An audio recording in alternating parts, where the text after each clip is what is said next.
It's November 6th here in Seoul, and I'm Kim Dami. We begin with the stories making the headlines at this hour, starting with the U.S. presidential election. Polls are now closing, starting from the East Coast, which means vote counting has now begun.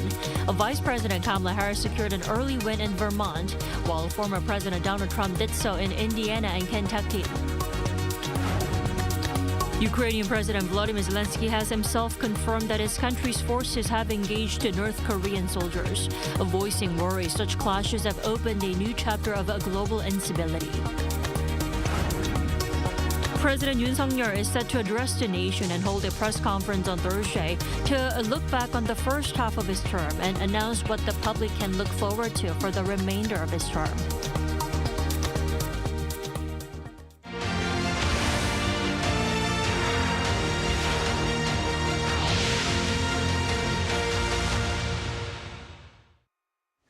It's election night in the U.S. Polls are closing and vote counting has already begun in the final hours of Tuesday's presidential election.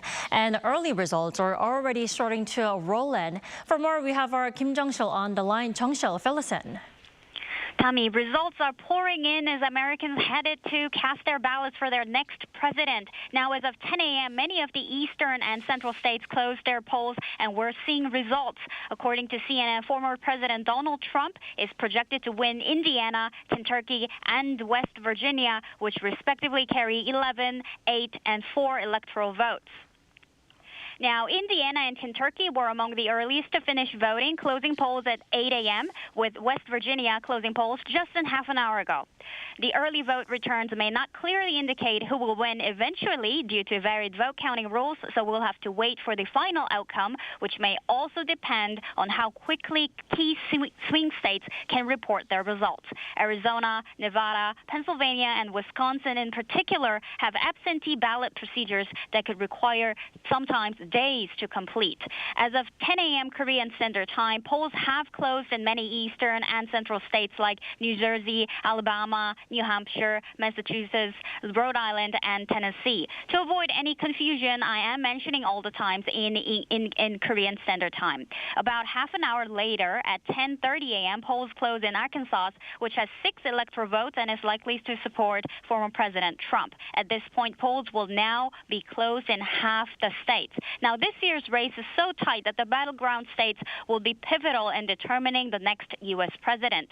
Polls in the battleground states of Georgia closed at 9 a.m. and North Carolina closed at 9:30 a.m. These both have 16 electoral votes each. The New York Times predicted that both those states would generally count fast. In the coming hours from 11 a.m., polls will close in 15 states, including the swing states of Arizona, Michigan, and Wisconsin.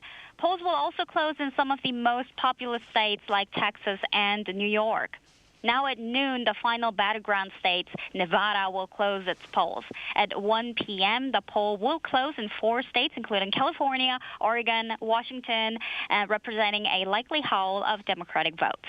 And the final votes will close in Hawaii, one of the bluest states in America, at 2 p.m. Korea Standard Time.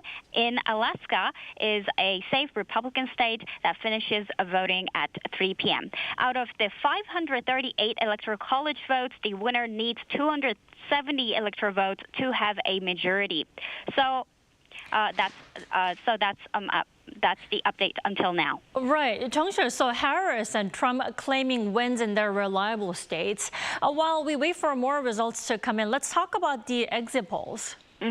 As for exit polls, CNN reported using its national exit poll that 46% of the voters have a favorable view of Vice President Kamala Harris, while about 42% view former President Donald Trump positively. This is so close, and it was kind of expected when we saw the very first result from Dixville Notch, a tiny township in New Hampshire yesterday that had an even split with 3 votes for Vice President Kamala Harris and 3 votes for former President Donald Trump. And this suggests, I'm mentioning this poll because the result of the Dixville, because it is the earliest vote result. And it suggests that we're seeing what's shaping up as a competitive race with key battlegrounds still voting or just starting to count votes. For now, it's a tight showing as we wait on more states to report. That's all I have for now. Back to you, Dami. All right, Jung-seo, thank you for that report. Now, counting down less than 5 hours until the polls close nationwide, Americans are still making sure to vote so their votes do count. We are joined again by Voice of America correspondent Chris Keskehill. Welcome back, Chris.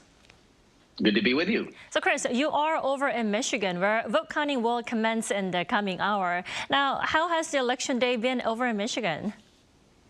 Well, the polls just closed within the past 5 minutes, but anybody who was in line as of 8 p.m. will still be allowed to cast their ballot because they were already in line. Now, the vote has been going pretty smoothly here in Michigan. There have been some small problems. A voting precinct in a suburb called Northville, which is in both Wayne and Oakland counties, so it's part of suburban Detroit. They had to relocate on election day today because they had a gas leak temporarily. Now, Oakland County, which is a prosperous and heavily populated county to the north of us, had brief issues with vote tabulators on election day, but they were able to bring in backup tabulators, so those ballots should have no problems. Now, election officials here in the state of Michigan said that same-day registration had hit 3,700, so there's 3,700 new voters in the state.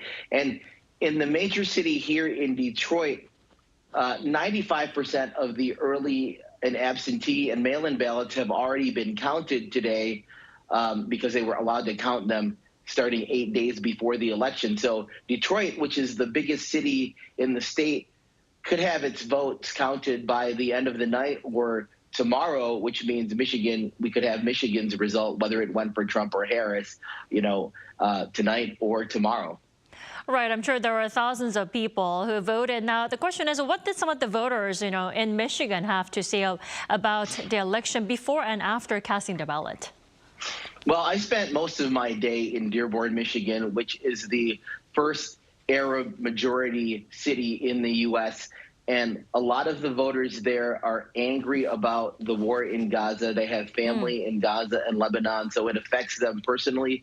And 46% of the population in Dearborn, which is about 110,000, is Muslim. So this is an issue that hits close to home for them. A lot of the people we talked to didn't even want to go on camera to let us know which candidate they supported, but they said they cannot support a candidate who would keep the killing going on in these places. So whether they voted for a third-party candidate, whether they voted for Harris or Trump, they didn't even want to say. Well, I'm sure the most anxious people at the moment are the two candidates, Harris and Trump. What are the two candidates up to on voting day? Right. So Donald Trump cast his ballot in Palm Beach earlier today. Then he spent some time at his estate, Mar-a-Lago, and now he should be headed to a celebration. What he hopes is a victory celebration, and he can give a victory speech sometime tonight at the Palm Beach County Convention Center. Meanwhile, Harris spent her day in Washington. She was at the Democratic National Committee meeting with some of the people who were phone banking on her behalf.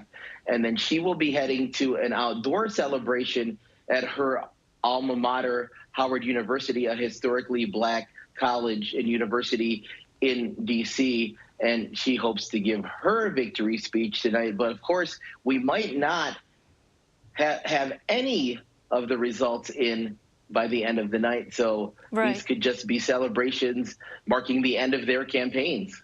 So we do know it could take days, or we have to wait possibly days to see who actually wins, but who formally declares the winner, at the end? Well, this is important. A candidate cannot declare victory, especially before all the votes are counted. And they are just the presumed president-elect because there's a weeks-long and a couple of months-long process. Each state's electoral college electors meet in their state capitals. DC's meet in DC to formally cast their votes for the president and vice president on the first Tuesday and the second Wednesday in December. This year, that's December 17th. On January 6th, an important date, which we saw in 2021, Congress convenes to count the electoral votes and certify the winner of the election.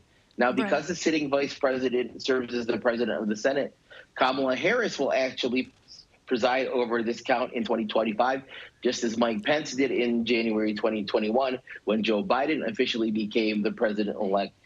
Now, each state called in alphabetical order follows its votes. Now, this process is normally ceremonial, but based on what happened last time around,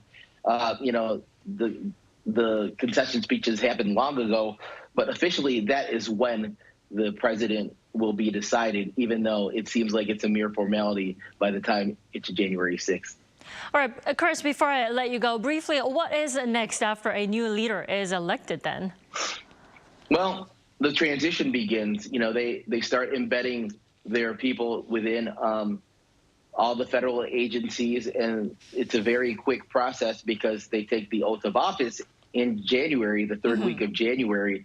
So it's a very quick process. You'll start to hear names after, the states are called, and the winner gets 270 electoral votes within the next few days or so.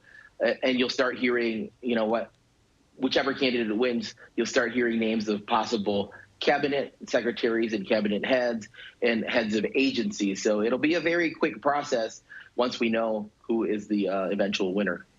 Well, it is going to be a long night, or rather an exciting and anxious next couple of days even. Thanks, Chris, for connecting with us today. We appreciate it. Good to be with you as always. And the two candidates are believed to have vastly different approaches to conducting foreign policy. So it's unclear how Washington's trilateral cooperation with Seoul and Tokyo will play out. Our Oh Soo-young has this report. Trilateral ties between Seoul, Washington and Tokyo must remain intact, regardless of who wins the presidential election in the United States. According to experts speaking with Arirang News, both presidential candidates, Vice President Kamala Harris and former President Donald Trump, would be advised to maintain the three-way cooperation with its East Asian allies. The leaders of South Korea, the United States and Japan at Camp David last year agreed to jointly handle North Korea's nuclear threat, work together for regional and economic security, and collaborate on advanced technology. Experts say as the Indo-Pacific region continues to see geopolitical rivalry, maritime and territorial disputes, and a nuclear North Korea, a Harris administration would likely maintain and further develop the Camp David framework. But a second Trump term raises question marks, given the former US president's track record of scrapping agreements and dealing with countries on a bilateral basis. Any rational person serving in a Trump administration would look to that and try to maintain that, try to keep it in place, try to strengthen it by any means possible. But once again, we go back to the traditional antipathy that Donald Trump has expressed towards alliances and alliance partners. And it raises some questions about whether the leader of that administration, the Trump administration, would try to ignore or undermine what has been achieved here. Another risk factor is Japan's domestic politics, as the governing party there is likely to prioritize turning around its low approval ratings and Japan's sluggish economy. Still, analysts say South Korea's growing prowess in security and advanced technology makes it an essential partner. Given South Korea's strategic importance in East Asia, it has become an indispensable partner for the US and Japan in maintaining regional stability and countering threats from China and North Korea. South Korea plays a vital role, especially in intelligence in North Korea, and its strengths in semiconductors and military capabilities make it a crucial partner. The US and Japan heavily rely on South Korea's cooperation in these areas, particularly in securing stable supply chains and leveraging South Korea's technological advances in semiconductors. President Yoon Suk-yeol and new Japanese Prime Minister Shigeru Ishiba agreed in October on the need to continue their three-way partnership. While Yoon's aides have also noted there is bipartisan support for the South Korea-US alliance in Washington and ongoing measures to institutionalize their cooperation with Japan. Trump has his own very clear stance towards China. So therefore, if US, Korea, and Japan trilateral cooperation means something about countering China, the need for it will remain in place. And even though Trump comes in as the new president, the professionals who runs foreign policy and defense policy, even though we expect a lot of them to be replaced after Trump comes in, but those people who will replace the existing policymakers, even the newcomers, most likely will advocate the trilateral cooperation between South Korea, United States, and Japan to remain in place. Regardless of who moves into the White House on January 20th next year, observers expect the three countries to hold a trilateral leaders summit by the year end, fulfilling their pledge to hold annual meetings at the top level. Oh Soo-young, Arirang News.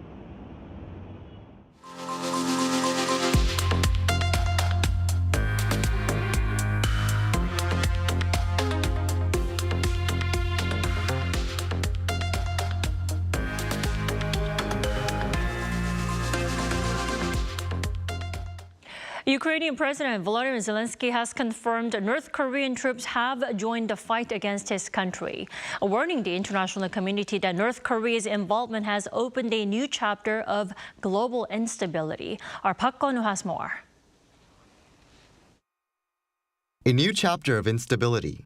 That's what Ukrainian President Volodymyr Zelensky called the current situation on Tuesday local time, after confirming that North Korean troops are seeing combat alongside Russian forces against Kyiv. The first battles with North Korean soldiers open a new chapter of instability in the world. Together with the world, we must do everything to ensure that this Russian step toward expanding the war, toward real escalation, that this step of his becomes a losing one, for him and for North Korea. This comes after the U.S. said on Monday that they believe that at least 10,000 North Korean soldiers made their way to the Kursk region of western Russia, which shares borders with Ukraine. However, the U.S. State Department on the same day did not confirm that the North had been involved in battle yet. We continue to be greatly concerned about the partnership between North Korea and Russia. We expected that it was likely that they would enter into combat against Ukrainian forces, and if they did, they would be legitimate military targets. Ukraine's Defense Minister Rustem Umerov said during an interview with South Korean broadcaster KBS on Monday that he believes up to 15,000 soldiers from North Korea are in Kursk. He added that many of those troops were yet to be involved in fighting, but would see combat in the following weeks after training. The minister also called for more support from South Korea and said he is negotiating a date to visit Korea with his delegation. Park Gon-woo, Arirang News. 13 UN member states, including South Korea, the U.S. and Japan, issued a joint statement on Tuesday, denouncing in the strongest terms North Korea's ICBM launch last week. U.S. alternate representative for special political affairs for the UN, Robert Wood, held a press conference at UN headquarters in New York on the same day, where he called Pyongyang's ICBM launch a clear violation of multiple UNSC resolutions, adding that the North has launched over 100 ballistic missiles since 2022. The joint statement also noted that the two members failed to condemn the launch, referring to Russia and China. After months of clashes over Israel's war efforts and politics, Israeli Prime Minister Benjamin Netanyahu fired Defense Minister Yoav Gallant. The current foreign minister will now be the new defense minister as Israel continues its offensives in the Middle East. Lee Seung-ja reports. While war continues to rage in the Middle East, Israeli Prime Minister Benjamin Netanyahu on Tuesday announced that he has fired Defense Minister Yoav Gallant. The Israeli leader pointed to significant gaps between the two.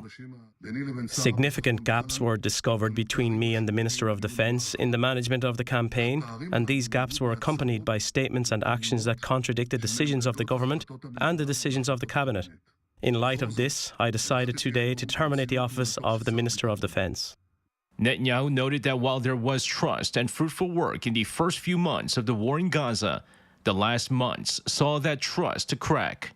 The two have long been known to have been at odds, especially in regards to Israel's war efforts in Gaza.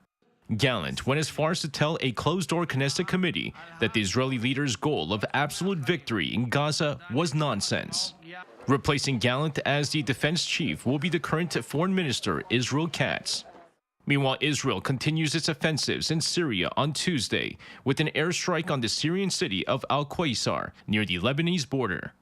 In a statement, the military said the airstrikes were conducted on Hezbollah weapons depot.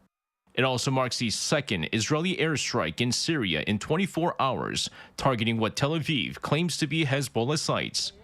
On Monday, the Israeli military said it conducted strikes on Hezbollah intelligence facilities. However, Syria's state news agency reported that the Israeli airstrikes targeted several civilian sites, causing material damage. Lee Seung-jae, Arirang News. The Yoon administration is advancing into the second half of its five-year term. And this week, the top office is taking the time to brief the public on its achievements and upcoming tasks to fulfill. Our correspondent Kim Do-yeon tells us more.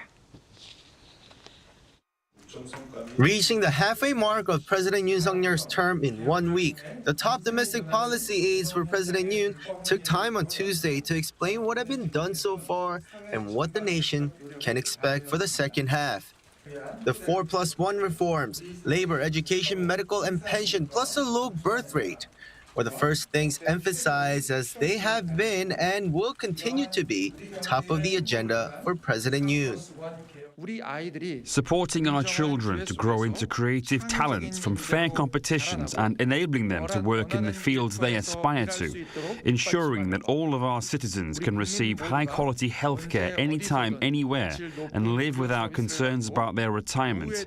This is the essence of the four major reforms. The Chief of Staff for Policy said the key to all the reforms, however, was overcoming the current demographic crisis. The low birth rate has been an issue for the nation for a while, and there have been positive signs with the recent slight jump in the fertility rate and number of marriages. The goal is to reach a fertility rate of 1 by 2030. We request the special attention and cooperation of the National Assembly for the swift passage of relevant laws, including the Government Organization Act, to enable the rapid establishment of the Population Strategy Planning Department, which will serve as a control tower in addressing the population crisis.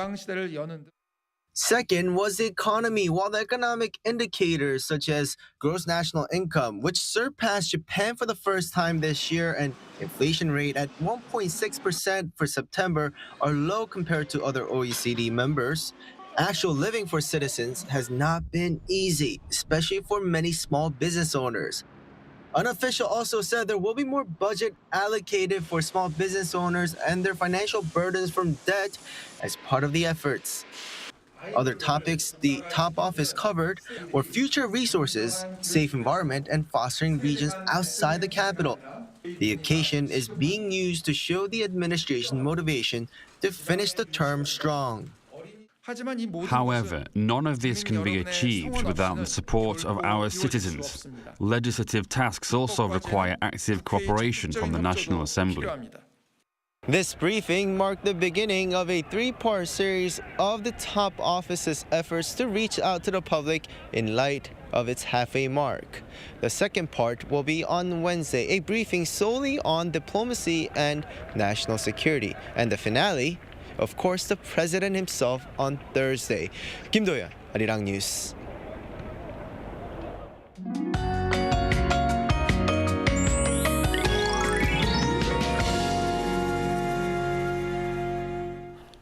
The weather surely has changed in the blink of an eye, from balmy autumn to early winter in a couple of days. Seoraksan Mountain, in fact, has been covered with 2 centimeters of snow since yesterday. So please drive and walk with extra care if you're near the area. Most parts are having colder morning temperatures today, and strong winds are adding more chill to the air. Afternoon highs will also be lower today. Then there will be an even colder morning ahead tomorrow, which is Ipdong, the onset of winter. Then the cold snap should ease on Friday. But keep your puffer jacket on today. Highs will be 1 to 4 degrees lower than yesterday under sunny skies nationwide. Seoul will only get up to 12 degrees Celsius. Daegu, Gyeongju topping out at 15 degrees. Jeju, meanwhile, is under a strong wind advisory this morning. Now, speaking of Jeju, it looks to be a rainy weekend for those on the island. But the rest of the country will have sunny skies and warmer temperatures. Well, that's Korea for you, and here's a look at the international weather conditions.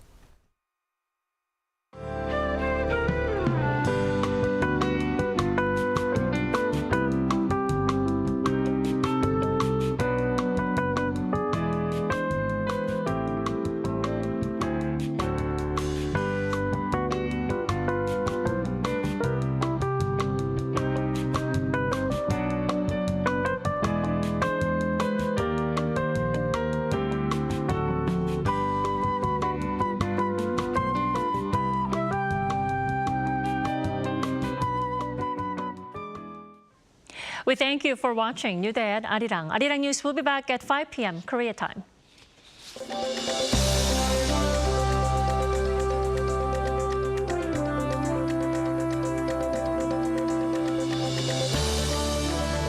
진짜 한국에선 어떻게 먹는지 알려줄까? K-바비큐? 신김치랑 먹어야지. 치킨? 치맥 페스티벌은 처음이지. 김치? 종류만큼 먹는 법도 가지각색.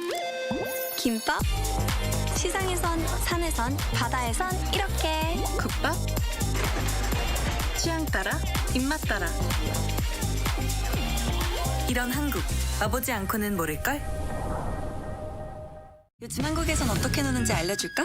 한국에선 아이돌이 되어볼 수도 인생 번호를 찾을 수도 있지. 제일 핫한 포토 스팟은 여기.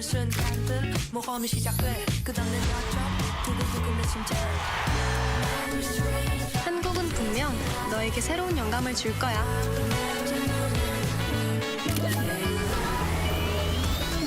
이런 한국, 와보지 않고는 모를걸?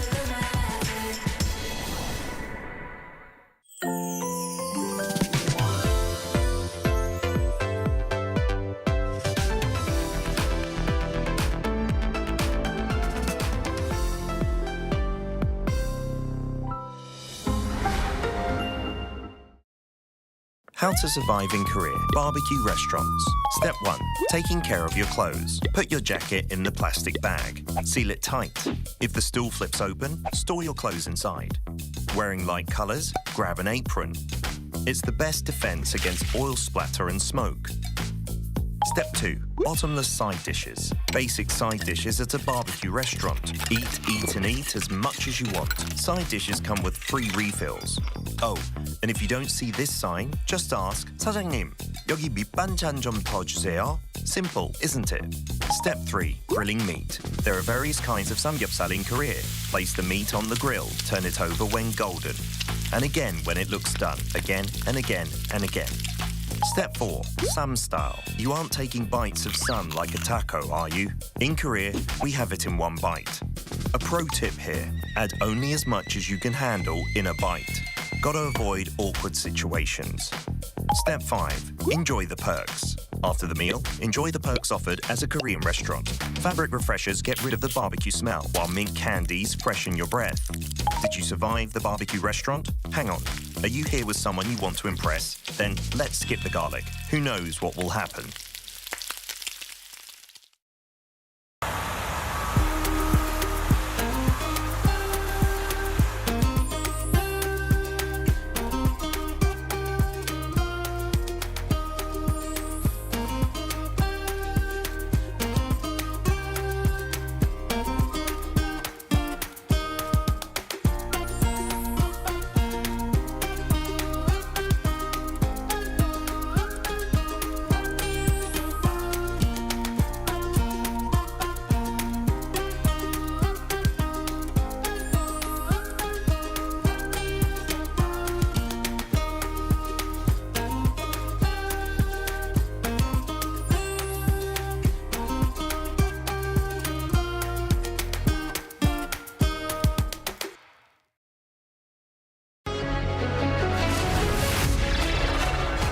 Presiding over Monday's cabinet meeting following his latest diplomatic agenda in New York, President South Korea's economy will grow. The central bank has kept its key interest rate unchanged.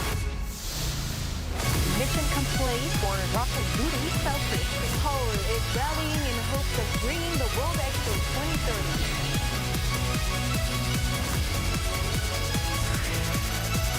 Arirang. The rich colors and inspiring music of K-animation spark the imagination and capture the eyes and ears of children around the world.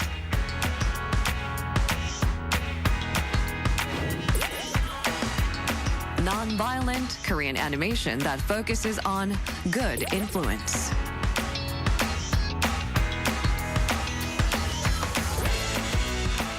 Through adventure and friendship, learn valuable lessons and realize the importance of friends.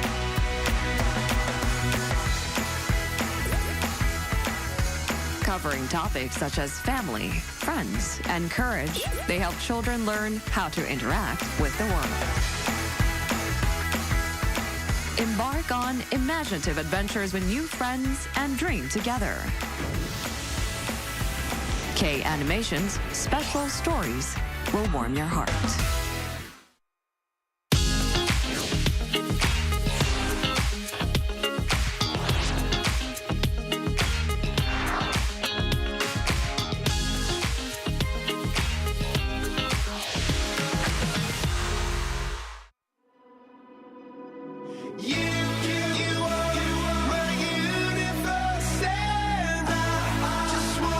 We're here to bring a new type of news show. New insights, new styles, and new topics every day. We are News Generation. Bring news just for you. It's Wednesday, November 6th here in Seoul. I'm Song Yujin, and you're watching News Generation. Today, we're joined by Park Ki-yoon. Thanks for having me. Thank you for joining us. Thank you. And Ki Kim. Happy Hump Day. Happy Wednesday. Now, both are here to speak on behalf of those in their 20s and 30s. It's Wednesday, which means we're going to start with our keyword news of the day. Today's keyword is Chang. South Korea's Chang making tradition is on its way toward being inscribed as a UNESCO Intangible Cultural Heritage. Chang is a food made from fermented soybeans such as doenjang, gochujang, ganjang, and cheonggukjang. According to the Korea Heritage Service on Tuesday, the knowledge, beliefs, and practices related to Chang making have been recommended for inscription by the consultative body of UNESCO's Intergovernmental Committee for the Safeguarding of the Intangible Cultural Heritage, along with 57 other nominations. So what do you think makes Chang so special and unique? Well, it's just not the paste. It takes time and effort. Every region has a different style and all taste different. When I was young, I used to make all the changs at home, and it was a big family gathering. Gochujang, you had to constantly steer the gochujang to make it, look better. And it was a big family gathering. My grandma used to make me steer it all the time. And I also hated making doenjang because it starts with meju. You've probably seen it from the screen. Meju is a chunk of fermented soybean, and it smells terrible. So for those of you who are not used to this smell, wouldn't like it. But those are the main ingredients for doenjang and ganjang, or soy sauce. You would hang them at the balcony, or you would just lie them on the living room so that where the air ventilates well. And then the whole house smells like a fish market, pretty much. So, but it was all like that back then. And now I buy doenjang from the grocery store, but it never tastes the same. The richness, the aroma, the thickness, everything is so different. And I guess the whole family or neighbor or even the whole village took their time to work together to make their special chang. So it's a culture, it's very deep, and it requires a lot of cooperation. Right, no wonder it has been nominated as a UNESCO Intangible Cultural Heritage. So Hyun, I think a lot of our viewers would want to know or try out dishes that are made from this chang. So do you have any recommendations? I do have quite a few, but just to mention what Ki just said, long time ago, the way they made these changs, it was like a timely process, and it required a lot of effort, a lot of stirring as well. Right, I heard it almost takes a year. It does. That's why it tastes so different. But like the things we buy in the supermarket, it does taste very nice, but it's very different to how it was made before. And there are like a lot of restaurants that were built long time ago, and it tastes different. Like when the owners are halmonis, like from the older generation, the cheonggukjang, like Ki said, it doesn't smell the best. I didn't really like it at first, but once I tasted it, I was like, wow, this is so different. Yeah, so this is what makes Korean food like so different and unique. And besides the classic gochujang jjigae, doenjang jjigae, and of course jangjorim, it's all made from the base of gochujang. doenjang, and of course 간장.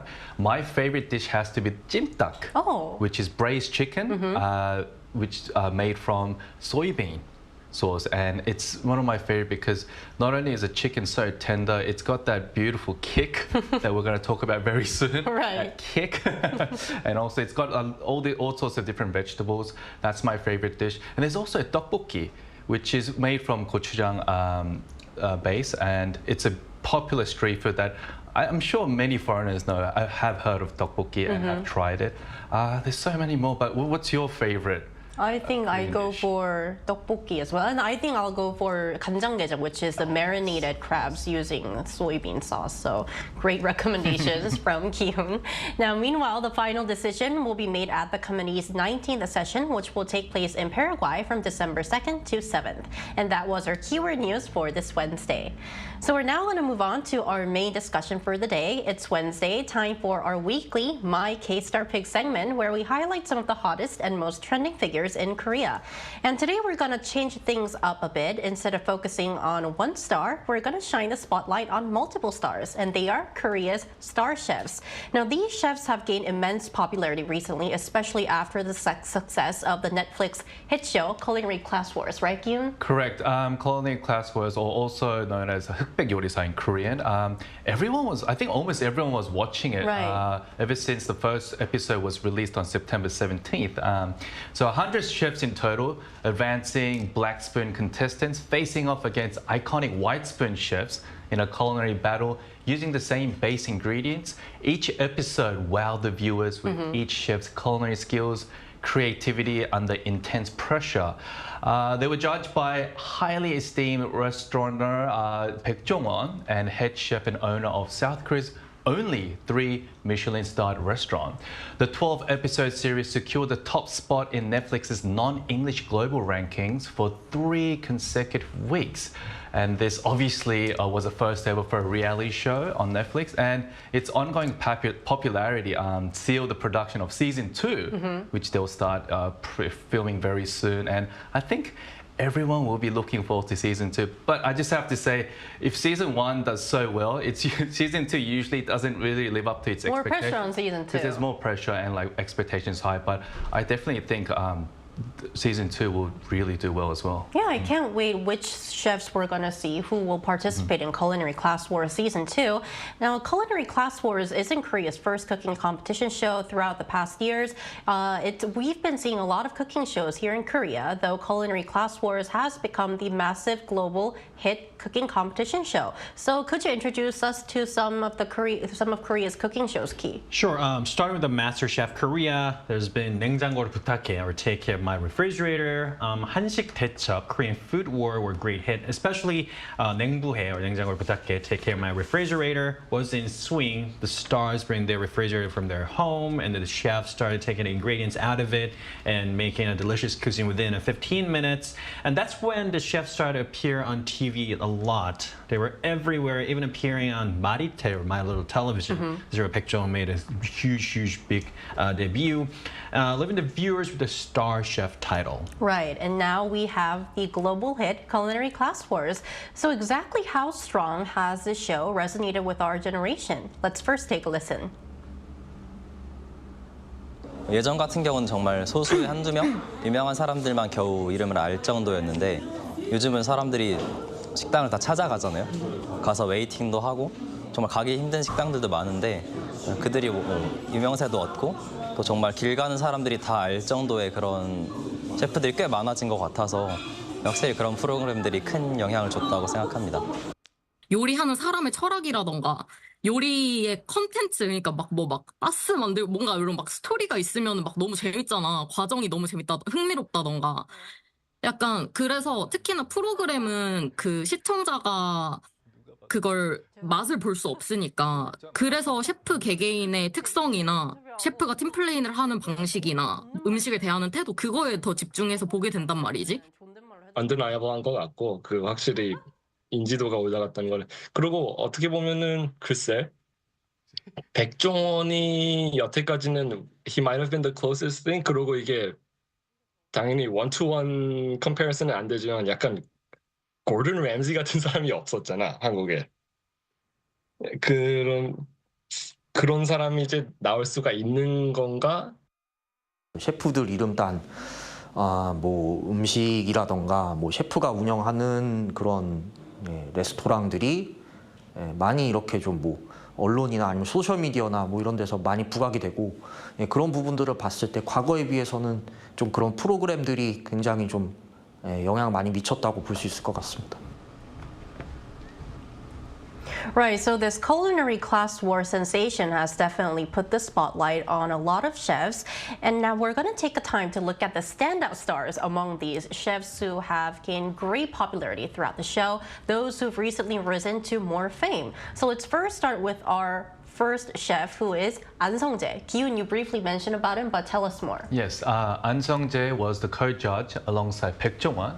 So his family immigrated to San Diego, California at the age of 13. After entering college, he decided to join the US Army and later volunteered to go to Iraq during the war. Ending his service, he pursued his dream of becoming a mechanic for Porsche, which is quite interesting. But only 2 weeks before he's set to begin his training, his encounter with a group of chefs changed his life forever. Even though he says it was spontaneous to choose this profession, he admits cooking was always in his blood.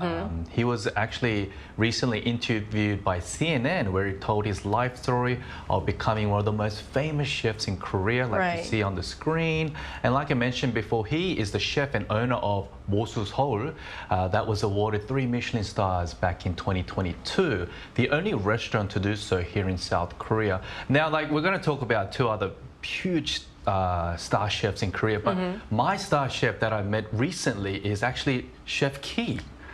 Chef Ki, who is he? I had the chance to be he's right there, right next to you. Yeah, I had the chance to be invited to his place, and to be honest, I wasn't expecting too much from him, but you know what? His cooking was so nice. You think he's qualified to enter culinary class wars too? 2, by far. Oh.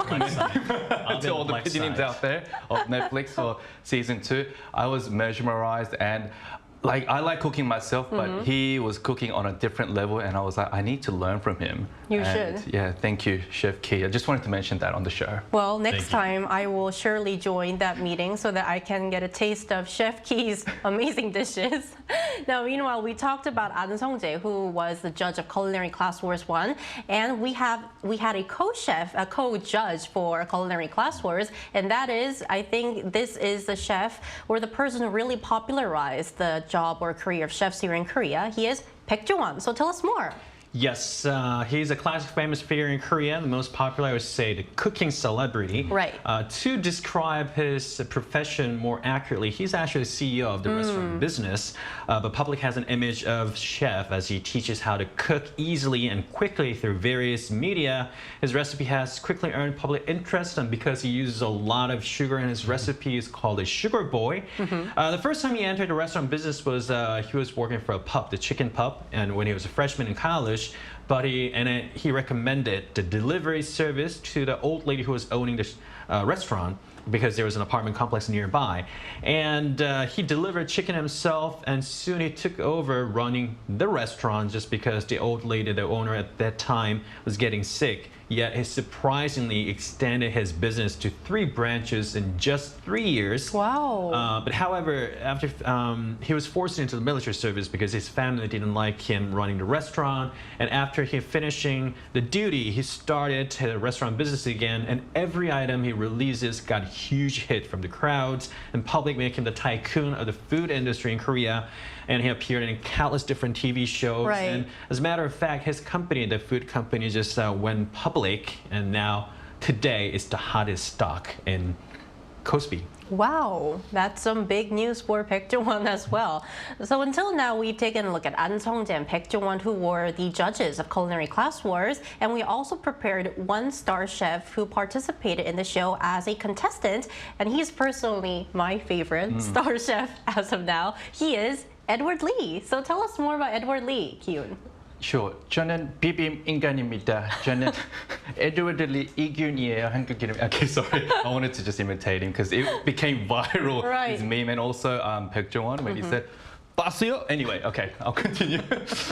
He's also a Korean American like An Sung-jae, and he was already a renowned chef back in the States, being awarded James Beard Foundation Award for his Right. book Buttermilk Graffiti, as well as James Byrd Humanitarian Award for his organization, the Lee Initiative.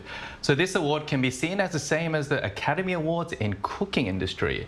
He also made numerous TV appearances like The Mind of a Chef, Iron Chef America, and Top Chef, alongside Gordon Ramsay, that everybody knows. And back in 2013, he was selected as the guest chef at the state dinner in the White House during South Korean President Yoon Suk-yeol's visit to the United States. He stole the audience's heart by cooking dishes only using traditional Korean recipes like you see on the screen, starting with his first meal, which was 묵은지 salad, and ending it with tteokbokki in the final round. And his reason for appearing on the Netflix series was to find his roots of Korean heritage, which I found it very interesting and very touching as well, because, you know, back in the States, everyone knows about Edward Lee, but in Korea, not many people were actually familiar with him. But ever since he made his appearance on this show, like more people actually found about him and how famous he was back in the States. So it was great to see him. And I know that you also interviewed him, right? Yes, I did. I did an exclusive interview with Edward Lee a few weeks ago. It was amazing. So I really wanted to share this footage and interview with you guys. Now, as Kyun mentioned, Edward Lee's journey in Culinary Class Wars, where he sought to reconnect with his Korean heritage, truly captured the hearts of many viewers around the world. So let's take a listen to what Chef Lee had to say about this during our exclusive interview with him. There's a lot of people who have been saying, especially Korean Americans, who have been saying that I've never seen my story told on TV in such a big stage, and that it's something special for them. And anyone, I think, you know, it's just a lot of people. Anyone who feels vulnerable or somehow struggling, and to see that I don't know. I think a lot of times for cooking shows, you only show confidence, and I think it was true. I just was very vulnerable at some point and was able to speak from my heart, and I think that touched a lot of people. And as well, their comments are very touching to me as well. So I really appreciate that. Right, before we move on, we would like to make a small correction. So Edward Lee served as a guest chef for the White House chef dinner back in 2023, which was last year. Now back to our discussion, these three chefs have gained a massive following, especially among our generation. They've built a big, deep fan base. So Ki, what do you think is behind their popularity? Well, if you actually take a look at their popularity, it's a genuine love for the food. All they think about when you watch the show is how to please the customers' taste buds. And it's not just about winning the competition or having show-offs for a specific episode of specific TV shows. They're dead serious about food, and they're concerned about how the food looks, the taste, the impact, and they consider pretty much everything. And they even care about running the restaurant business as well. So they sometimes talk about the cost of the ingredients, tips for operating the restaurants and its process. And for Baek Jong-won, he even had a show about reviving the market district with his talent, encouraging local restaurant owners to do well, clean, of course, 하주, and lure more customers so the district can enjoy its good old heydays again. Right, so it's not just about the food, right? Right. Right. So we're now going to take the time to hear from our generation about who their favorite chef is and why. 사실 딱히 좋아하는 셰프는 없고요. 근데 뭐 그런 프로그램 나왔던 셰프들은 저도 이름 듣고 하니까 꼭 한번 가보고 싶다라는 생각도 들고, 저 같은 사람도 이 정도 마음인 거 보면 프로그램 보신 분들은 더 하지 않을까 그런 생각이 드네요. 에드워드 리 씨. 근데 솔직히 이분은 모두의 바이어스여가지고 흑백 요리사 보고 솔직히 이 사람 안 좋아하는 사람 없음. 되게 극한 상황에서 자기보다 뭐 팀원들을 어떻게 챙기는지, 아니면 막 음식에 대한 자부심이 이 사람이 있는지 없는지, 약간 이런 인성적인 부분을 보게 되는데, 그런 면에서 진짜 사기캐 같은 완전체 같은 사람이었다. 그리고 마지막에 막 자기 마지막 요리 소개하면서 막 꾹꾹 눌러 쓴 한국어 막 읽으면서 막 한국인의 자부심 막 이런 거 할 때 약간 울컥, 막 같이 울컥. Right, so as we can see from the interview, the star chefs also inspired and greatly touched the hearts, especially those among our generation. Now, ending off, I would like to ask our panelists, what kind of impact do you think these star chefs will have? And do you think this star chef fever will continue? Anything you'd like to see in the future? You know what, I think they've already made a huge impact, not just in Korea, but all over the world. I think thanks to this show on Netflix, it's really put Korean fine dining to another level. Because I think a lot of Korean food, of course fine dining as well, were underappreciated, and it was kind of overshadowed from Japanese cuisine and of course Chinese cuisine. I love Japanese food and Chinese food, but when we talked about Korean food, not many people actually knew about Korean food. And like even when we talked about kimbap, they'll be like, "Oh, you mean sushi?" And I remember back in Australia, I would say, "No, kimbap and sushi is different," and they'll be like, "No, it's just Japanese food. What's kimbap?" And then people didn't really care about kimbap, but then I was like trying my best to promote Korean food at school, saying, "This is Korean sushi, and have you tried bulgogi?" And once they tried it, they were like, "Oh, this is so nice. I want more of this." So I remember like this was like 20, 30 years ago, but now seeing Korean food, being appreciated so much all over the world, and even like fine dining, like it's not just about how expensive it is. It's all about the experience they have, and just want to see more Korean restaurants do better in Korea and overseas moving forward. Right, these chefs in the show, it has definitely put Korean cuisine to another level on the global stage. What do you expect, Ki? Well, for now, all the restaurants for the chefs that appear in the Culinary War, they're pretty much booked for the next 3 or 4 months, even till next March. But when you look at the TV shows, the trend revolves. About a decade ago, with the 냉장고를 부탁해 sort of show, chefs were the driving sources for all the TV shows. And then a couple years later, the heat got cold. Right. But then again, the food competition show brought the chefs back into the spotlight again. So this will continue the revolving trend, and I hope the chefs that appear on a TV show will show the same quality and same look and same amount of passion in their restaurants as well, so they can still please the customer taste buds for the time coming. And I personally hope we'll get to see Culinary Class Wars Season 2 real quick. And that's all from us today, but NewsGen will be back tomorrow at 10:30 a.m. Korea time. Special thanks today to Park Ki-hoon. Always a pleasure. Thank you. And Ki Kim. Thank you. Thank you. And thank you everyone for watching, and see you tomorrow. We are News Generation.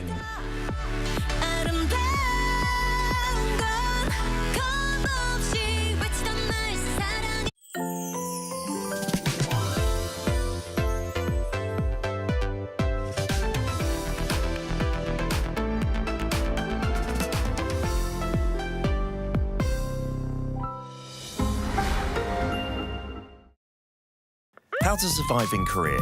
Cafes. Step 1. Find a seat. Before ordering, find a seat. Laptop ID, smartphone, jacket, whatever that can mark your territory. But no bites. It's a little too big. Step 2. Pick up. We do not ask or call your name. We call out, B69번 고객님. The buzzer will vibrate when your order is ready at the counter. Wait, got your straw? Keep the top of the wrapper on. Doing this is more hygienic. Step 3. Cafe etiquette. If you need to use your laptop, find a seat next to a socket. No extra charge for using electricity. But if you're staying over 3 hours, how about ordering another drink or dessert? Step 4. Last bite standing. There's a mysterious custom in Korea.